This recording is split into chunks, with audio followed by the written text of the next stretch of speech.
wabarakatuh. Waalaikumsalam warahmatullahi wabarakatuh. Selamat sore, salam sejahtera bagi kita semua. Yang kami hormati Bapak Tirto Suwondo Embung. Mudah-mudahan kedengaran salam kita dengan dia. Yang kami hormati Bapak Triwono SPD. Yang kami muliakan dan sangat kami banggakan Ibu Murniati BMSPD MM. Sesuai dengan rencana bahwa pada siang ini kita akan mengadakan video conference dengan presenter kita. Akan kami perkenalkan dulu, saya adalah Gusmar dari SMP Kartini, Kartini 2 Batam. Sementara moderator kami adalah Bapak Henry Permana MOL dari selanjutnya adalah Ibu Miftahul Hasanah dari SMA Toko Baru. Kalau saya satu mana itu tidak memperpanjang waktu, kami persilakan pada moderator Bapak Henry Permana untuk mengambil acara. Silakan Pak. Terima kasih Pak Gusmar yang sudah membuka acara pada siang hari ini. Sebelumnya, Assalamualaikum warahmatullahi wabarakatuh. Waalaikumsalam warahmatullahi wabarakatuh. Yang pertama, tempat yang saya hormati Bapak Kepala Balai Bahasa Jawa Tengah, Bapak Dr. Tirto Suwondo Embung.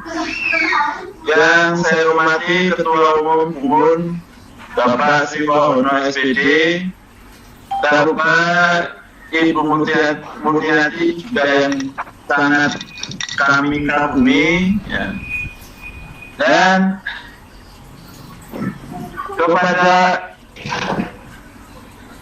peserta BUMUN pada siang hari ini yang berbahagia, pertama-tama mari kita panjatkan jalan bersyukur kepada Allah Subhanahu wa Ta'ala yang telah memberikan kesehatan, keselamatan pada kita semua, sehingga pada siang hari ini kita akan melaksanakan presentasi yang akan dibawakan oleh Ibu Miftahul Hasanah SPD dari SMA Negeri 1 Kampung Baru. Bapak Ibu yang saya hormati, untuk mempersingkat waktu, akan kami bacakan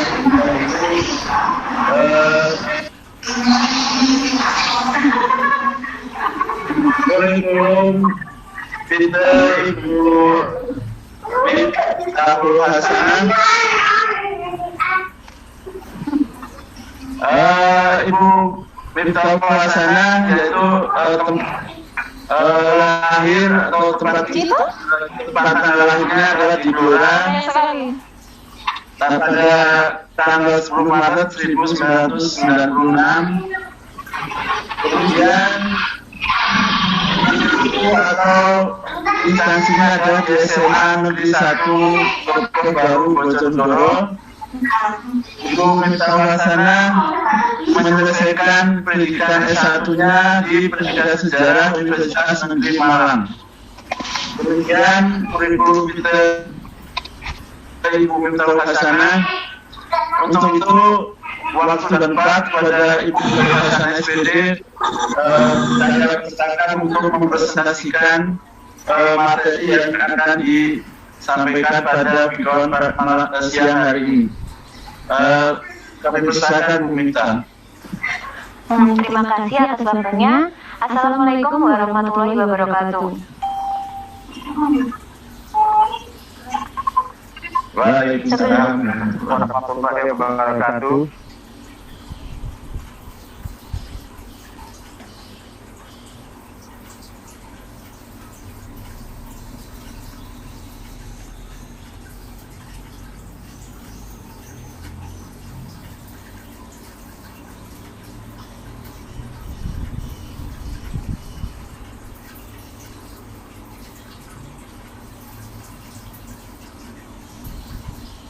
saya akan menyampaikan materi tentang teori masuknya agama dan kebudayaan Hindu-Buddha. Perkenalkan, saya dari SMA Negeri 1 Kebabaru.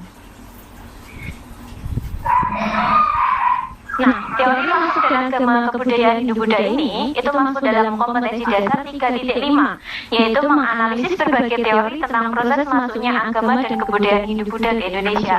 Sedangkan untuk adik keterampilannya yaitu 4.5, yaitu mengolah informasi tentang proses masuknya agama dan kebudayaan Hindu-Buddha ke Indonesia, serta pengaruhnya pada kehidupan masyarakat Indonesia masa kini, serta memakarnya dalam bentuk tulisan.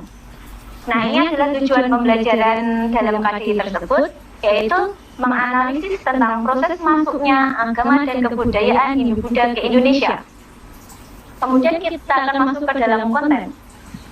Nah, untuk konten ini saya mulai dengan menyampaikan pertanyaan, yaitu berupa pertanyaan. Nah, bagaimana agama dan kebudayaan Hindu-Buddha dapat masuk ke kepulauan Indonesia? Nah, mungkin di sini Bapak Ibu guru ada yang mau menjawab. Mana bahwasanya yang menyebarkan agama dan kebudayaan Hindu ke Indonesia itu adalah dari golongan Brahmana. Nah, kenapa teori ini bisa muncul? Ada yang mengatakan bahwasanya para suku itu tertarik dengan agama Hindu dan Buddha, sehingga mereka itu mengundang para golongan Brahmana untuk datang ke kepulauan Indonesia. Bagian dari teori ini, yang pertama yaitu hanya kaum Brahmana yang menguasai bahasa Sanskerta dan menguasai kitab Veda. Dan kelebihan kedua yaitu urusan keagamaan merupakan monopoli dari kaum Brahmana. Nah, tetapi teori ini juga memiliki kelemahan. Kelemahannya yaitu yang pertama, ajaran Hindu kuno itu mengatakan bahwasanya Brahmana itu dilarang menyeberang lautan, apalagi untuk meninggalkan tanah airnya. Nah, apabila golongan menyeberang lautan atau meninggalkan tanah airnya, mereka itu akan hak Brahmana.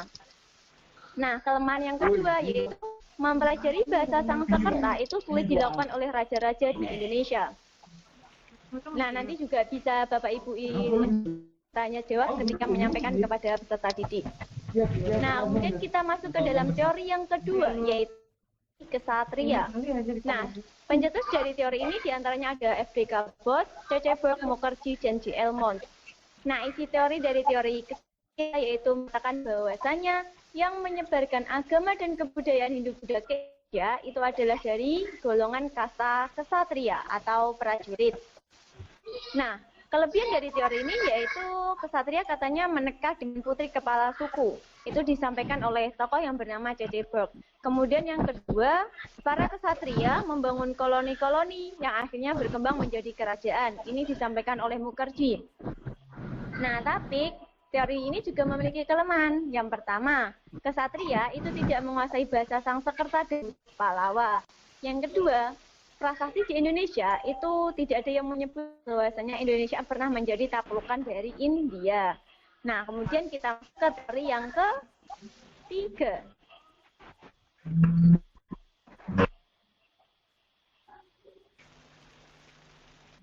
Nah, teori yang ketiga yaitu teori Waisa. Tadi yang sudah disampaikan Bapak tadi bahwasanya yang menyebarkan agama Hindu-Buddha yaitu dari golongan pedagang.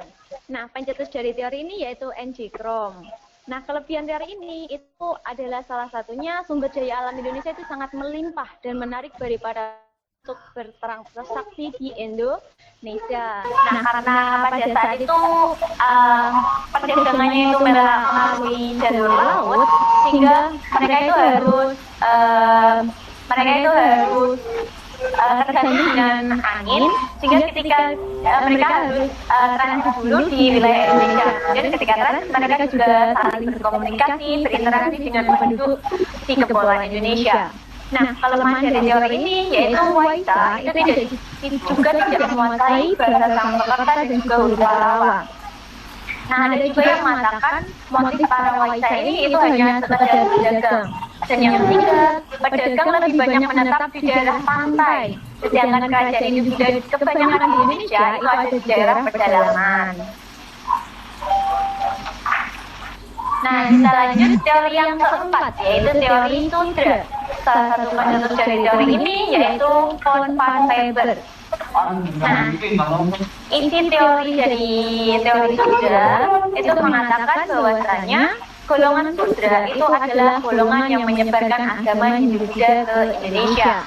Kelebihan dari teori ini, yang pertama, kasta Sudra itu ingin memperbaiki hidup. Salah satu caranya adalah pergi ke tempat lain seperti Indonesia. Nah, tetapi teori Sudra ini juga memiliki kelemahan. Kelemahan yang pertama yaitu Sudra tidak menguasai bahasa Sanskerta dan Palawa. Nah, kelemahan ini juga sama dengan kelemahan dari teori Ksatria dan juga teori Waisa. Sedangkan kelemahan yang kedua yaitu Sudra umumnya tidak memiliki pengetahuan atau pendidikan karena mereka adalah golongan dari kasta bawah. Selanjutnya yang ketiga yaitu jika ada Buddha maka ada tuannya, pasti ada kasta yang lebih tinggi. Nah, selanjutnya kita lanjut ke teori yang terakhir yaitu teori arus balik. Nah, teori ini disebut juga dengan teori nasional. Dan juga ini merupakan teori yang menyebutkan bahwasanya Indonesia itu adalah bangsa yang aktif, bukan bangsa yang pasif. Salah satu pencetusnya adalah F.D. Cabot. Kenapa saya di sini mengatakan bahwasanya bangsa Indonesia itu Maaf, Ibu. Nah, Murni, Minta, mohon maaf, Ya. ada pertanyaan katanya terlalu cepat, diperlambat. Ada diperlambat presentasinya, ada masuk ya. terlalu cepat. Nah, teori arus balik ini itu mengatakan bahwasanya bangsa Indonesia itu katanya bangsa yang aktif. Kenapa bangsa aktif? Itu sudah dibuktikan ketika pada masa praaksara bangsa kita itu sudah memiliki kemampuan untuk menjelajah dan juga berlayar. Itu dibuktikan dengan adanya relief perahu bertajik yang ada di Candi Prambanan dan juga ada bukti-bukti yang lain. Jadi teori arus balik ini itu mengatakan bahwasanya yang menyebarkan agama Hindu-Buddha ke Indonesia itu adalah dari golongan bangsa Indonesia sendiri. Atau kata lainnya, masyarakat Indonesia memiliki peranan tersendiri dalam penyebaran agama dan kebudayaan Hindu-Buddha. Nah, teori ini itu memiliki kelebihan. Yang pertama, orang Indonesia pergi ke India untuk belajar agama dan kebudayaan Hindu-Buddha. Nah, ini yang buktinya yaitu dengan adanya prasasti Nalanda. Di situ dikatakan bahwasanya orang Indonesia itu pergi ke India untuk belajar agama Hindu dan Buddha. Nah, kemudian ketika mereka sudah menguasai agama Hindu dan Buddha, mereka akan kembali ke tanah airnya untuk menyebarkan agama Hindu dan Buddha ke kepulauan Indonesia. Nah, teori ini juga tapi memiliki kelemahan. Kelemahannya yaitu yang pertama, beberapa orang masih berpendapat bahwasanya orang Indonesia itu adalah bersifat pasif. Nah, dari beberapa teori tadi, kita itu bisa menarik kesimpulan bahwasanya yang namanya teori itu adalah suatu pendapat yang disertai dengan bukti. Yang namanya teori pasti juga memiliki inti, kelemahan, dan juga kelebihan. Jadi di samping kelebihan mereka juga pasti akan memiliki kelemahan. Nah, mengenai mana teori yang paling benar, itu tergantung sudut pandang mana kita melihatnya dan kita melihat dari bukti yang mana. Kemudian ini adalah materi terakhir. Kemudian kita akan masuk ke evaluasi. Nah, yang pertama yaitu teori yang menempatkan bangsa Indonesia sebagai proses masuknya agama Hindu-Buddha di Indonesia adalah dalam proses masuknya agama Hindu-Buddha di Indonesia adalah teori. Mungkin Bapak Ibu mau menjawab apakah A. Brahmana, B. Ksatria, C. Waisa, D. Sudra atau arus balik? Saya menunggu jawaban dari Bapak Ibu ini. Berarti lampu merah alun-alun gak jadi ngetan yo. Halo? Halo Bapak Ibu, jawabannya A, B, C, D atau E? Arus balik. Oh iya, tepat sekali. Jawabannya adalah arus balik. Kemudian pertanyaan kedua. Proses masuknya pengaruh Hindu-Buddha di Indonesia dibawa oleh para pedagang India yang tinggal ke wilayah Indonesia. Pernyataan tersebut merupakan inti dari teori titik-titik. A. Brahmana, B. Ksatria, C. Waisa, D. Sudra, E. Arus balik. Jawabannya mana, Mbak? Bapak Ibu? Halo, jawabannya apa?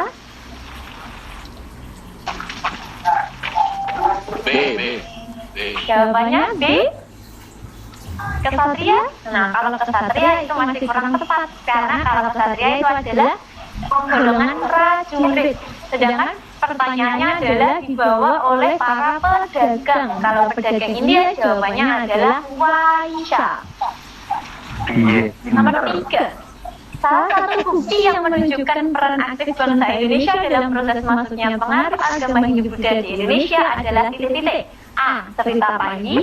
B. Prasasti Nalanda. C. Candi Borobudur. D. Jaya Prasasti. E. Bahasa Sanskerta. Jawabannya yang mana? Peran aktif bangsa Indonesia tadi dibuktikan dengan Candi Borobudur ya. Candi Borobudur. Masih kurang tepat. Mungkin ada jawaban lain? Apa? Bahasa Sanskerta masih kurang tepat.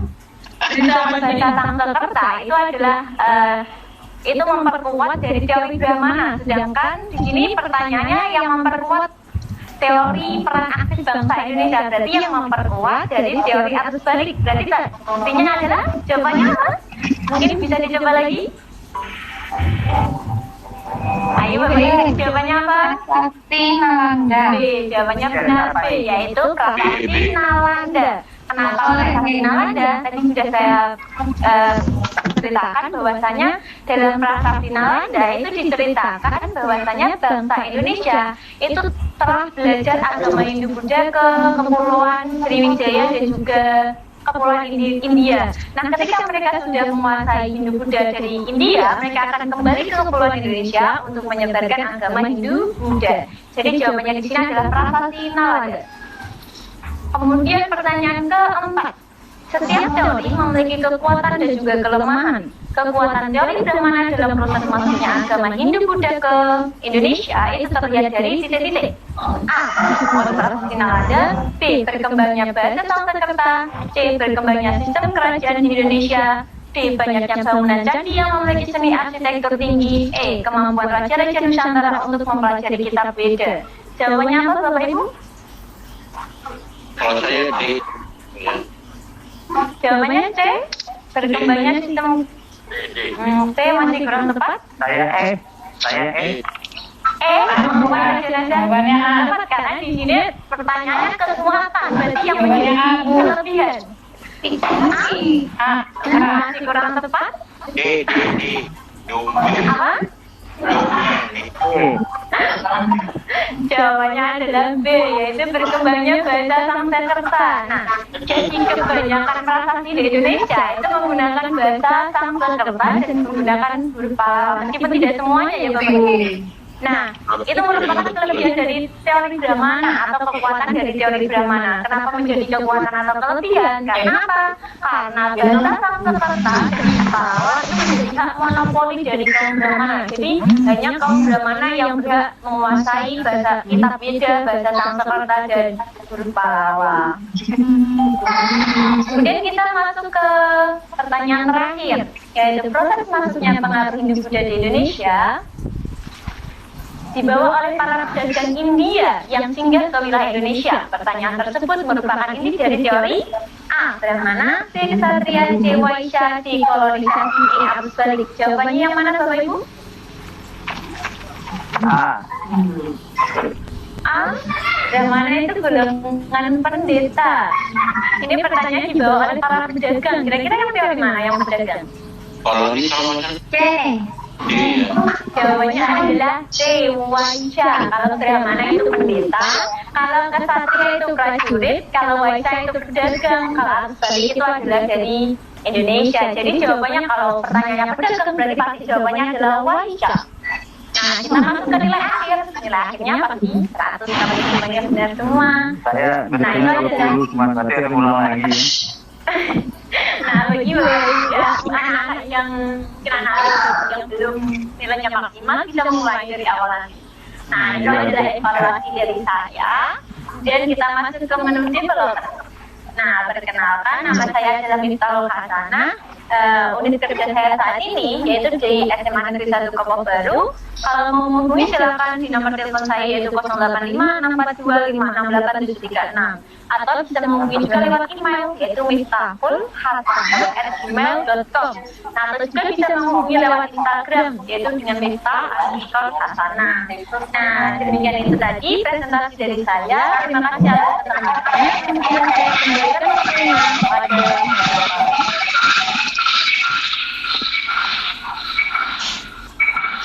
Terima kasih pada Ibu Miftah Hasanah yang telah mempresentasikan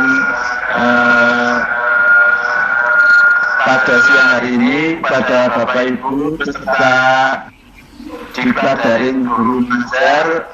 Apakah ada yang ditanyakan pada Ibu Miftah Hasanah? Kami persilakan.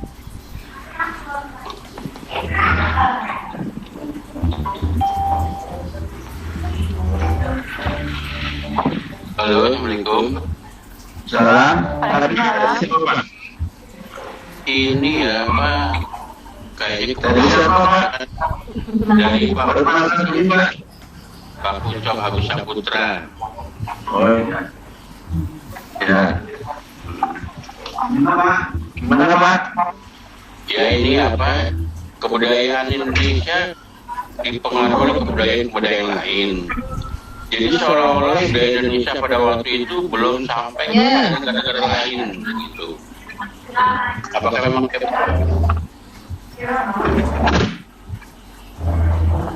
Halo? Ya, sudah. Pengaruh kebudayaan Indonesia kepada kebudayaan lain itu awalnya melekat ke mana gitu. Maksudnya budaya Indonesia itu maksudnya kemana sebelum dipengaruhi oleh budaya-budaya lain. Maksudnya tuh tingginya bisa. ya.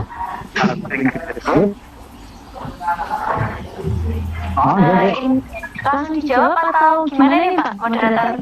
Langsung bicara, Pak.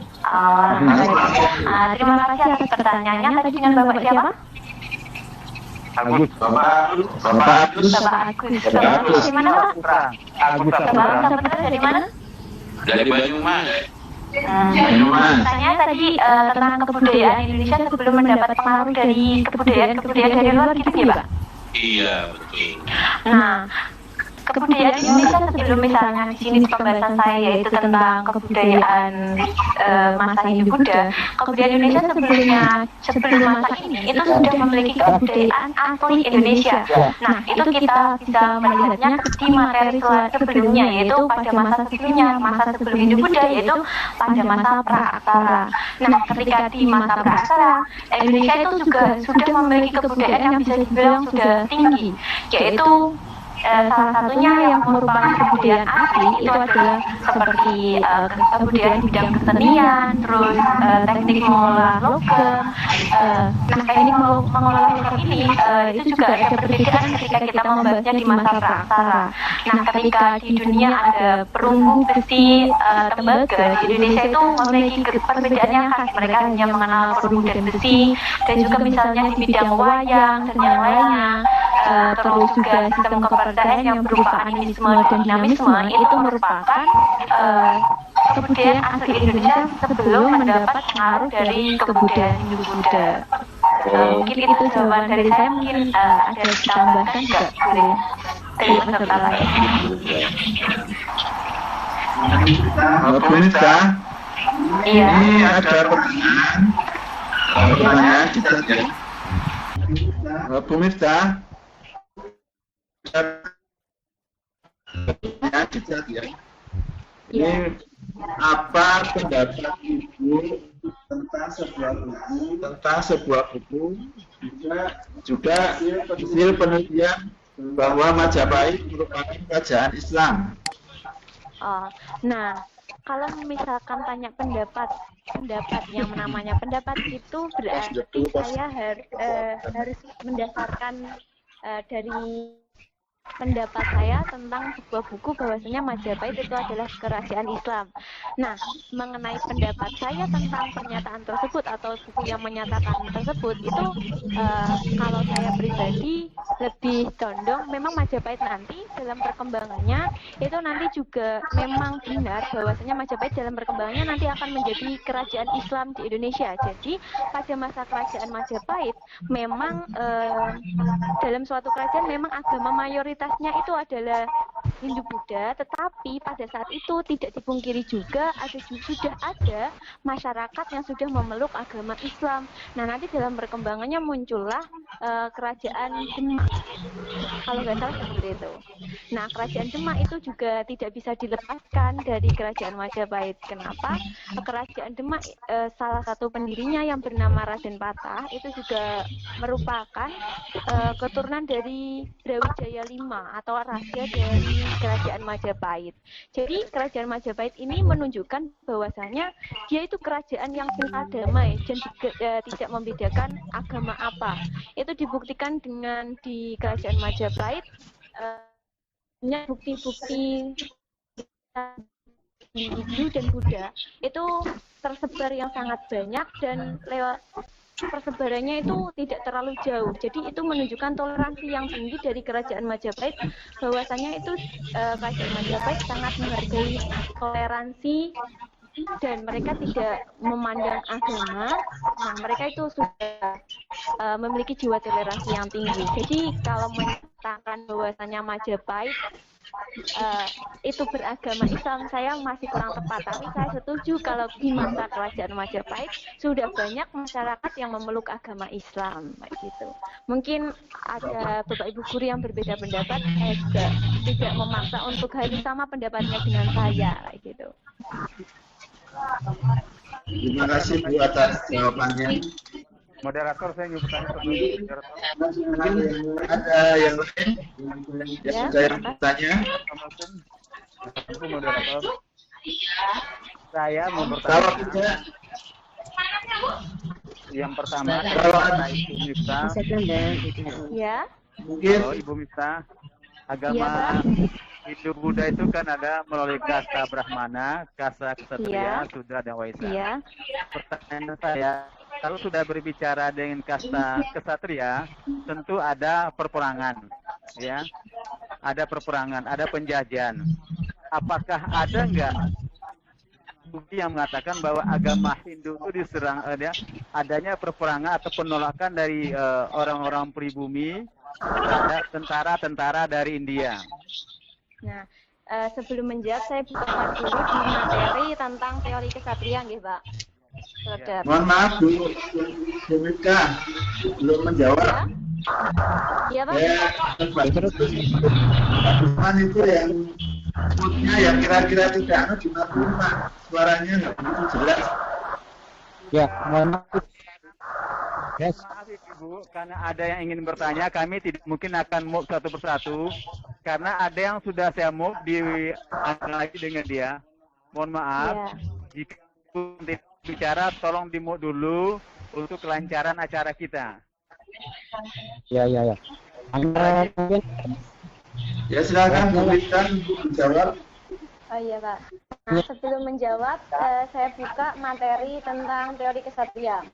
Nah, teori kesatria tadi kan yang mengatakan bahwasanya yang menyebarkan agama Hindu Buddha itu dibawa oleh golongan kasta kesatria. Kasta kesatria ini adalah salah satunya dari kasta prajurit. Nah, kelebihan dari teori kesatria itu kesatria dikatakan menikah dengan putri kepala suku atau Tetesuk. Itu pendapat dari Tetesuk maksud saya. Yang kedua, para kesatria membangun koloni-koloninya akhirnya berkembang menjadi kerajaan. Nah, tadi kan pertanyaannya apakah ada bukti bahwasanya kesatria itu melakukan perlawanan atau melakukan kolonisasi di kepulauan Indonesia? Itu dikatakan di kelemahan teori ini, yaitu kesatria bahwasanya tidak ada prasasti di Indonesia yang menyebutkan bahwasanya Indonesia pernah menjadi taklukan India. Nah, misalkan teori kesatria ini benar, saya itu lebih setuju bahwasanya mereka itu melakukannya dengan cara damai. Di situ di kelebihan teori yang dikatakan Tetesuk bahwasanya kesatria itu dikatakan menikah dengan putri kepala suku. Berarti dilakukan secara damai, yaitu dengan cara melakukan pernikahan. Jadi otomatis kalau putri kepala suku itu kedudukannya pasti di sebuah suku itu kedudukan yang tinggi. Jadi ketika putri kepala suku itu sudah beragama Hindu Buddha, itu juga menjadi, bisa jadi masyarakat-masyarakat lainnya juga akan mengikuti agama yang sama kayak gitu. Nah, tetapi mungkin kalau Bapak Ibu punya bukti yang lain bisa disampaikan sambil saya juga nanti misalkan ada bukti. Terima kasih, Bu. Ini ada pertanyaan satu lagi dari Ibu Dewi Indah Sari. Yaitu pertanyaannya, bagaimana membedakan candi Buddha dan Hindu? Apa hubungannya dengan teori masuknya agama Hindu dan Buddha? Itu pertanyaan dari Ibu Dewi Indah Sari.